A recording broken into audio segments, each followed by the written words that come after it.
最近，索尼游戏开发部又开始对马岛添加限制。索尼最大头贴，弄得百姓怨声载道，摆明了主机业务已经没有希望，企图在线上业务来进行扩张。脸都不要了。小编也无话可说。话说回来，在影视圈，超级英雄 DC 和漫威的竞争可谓不激烈。而在游戏圈，这两大势力也是争得难舍难分，所以今天我们将介绍5款值得关注、即将推出的超级英雄题材游戏。本视频由游戏圈探索全程赞助播出。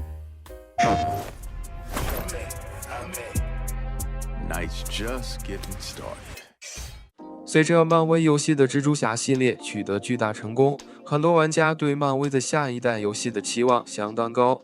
死侍和耻辱系列游戏的开发商为了纪念刀锋战士50周年，开发了这款名为《漫威刀锋战士》的游戏。以巴黎市中心为背景，玩家将被带到一个被隔离的区域，这里正面临超自然的紧急情况。吸血鬼的出现威胁着这座城市，迫使人们在夜晚躲进家中，并等待太阳升起，以此规避吸血鬼的侵袭。将是一款叙事驱动的第三人称动作冒险游戏。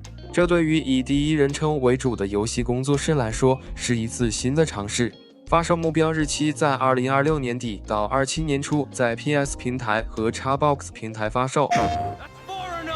Stay out of my way. Stand aside. I do not take orders from anyone.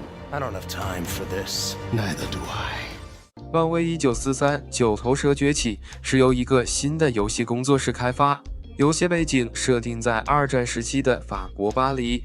在故事的不同阶段有4个可玩的英雄，当然是以美队和黑豹为主。游戏中的黑豹并非特查拉，而是他的祖父阿佐里。他前往巴黎协助潜伏在被占领城市的瓦坎达间谍娜娜莉，而美国队长仍处于职业生涯的早期阶段，但准备通过打倒九头蛇来让自己名声大噪。工作室总裁艾米表示，对于第一款游戏而言，我想不出比漫威更好的合作伙伴了。我们很荣幸能够讲述一段原创故事，其中包含所有的人性、复杂性和幽默，这些使漫威角色经久不衰的要素。希望我们的玩家能够亲手操作这些他们喜爱的超级英雄。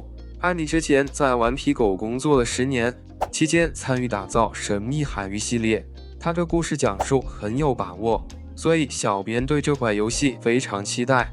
游戏预计明年内发售。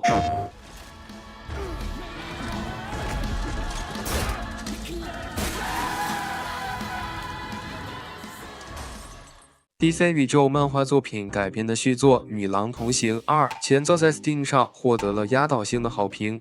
这次采用虚幻五引擎开发，故事设定在前作6个月之后，继续讲述大灰狼毕格比的冒险。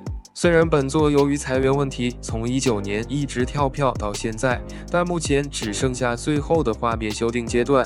游戏暂定于今年内登陆 PS 平台、Xbox 平台和 PC。You can be a leader. You are Wonder Woman. 神奇女侠，一个开放世界动作冒险游戏，由开发哥谭骑士游戏的华纳蒙特利尔工作室协助开发。目前其他信息还很少，这个项目可能承受了一定的压力，因为最近一些 DC 题材的游戏都不太成功，这让小编想到了影视行业目前的形势。希望本作能够扭转局面，再现蝙蝠侠系列的辉煌。玩家将扮演天堂岛的戴安娜，为团结亚马逊家族和现代世界的人类而战。游戏预计在2027年内推出。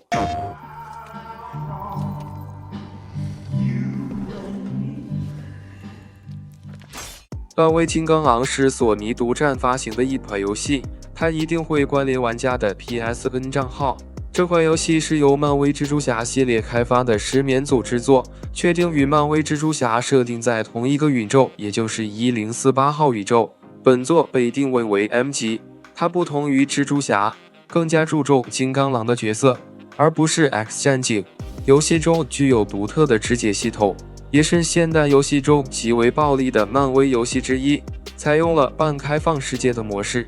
金刚狼的形象也更加贴近于漫画原作，展现对原著漫画的致敬。在本作中，玩家将前往一个名为马德里普尔的新城市。游戏将于2025年底到2026年初发布。这就是5款即将推出的超级英雄游戏。DC 的2部作品并不弱于漫威，再加今年2月游戏《自杀小队》，双方阵容可谓是五五开。虽然漫威这次想在游戏圈超过 DC， 但是小编认为，根据大多玩家对哥谭骑士系列的喜爱， DC 还是占主导地位。如果你对这些游戏有什么看法或期待，也欢迎在评论中分享。关注游戏圈探索，带来更多精彩。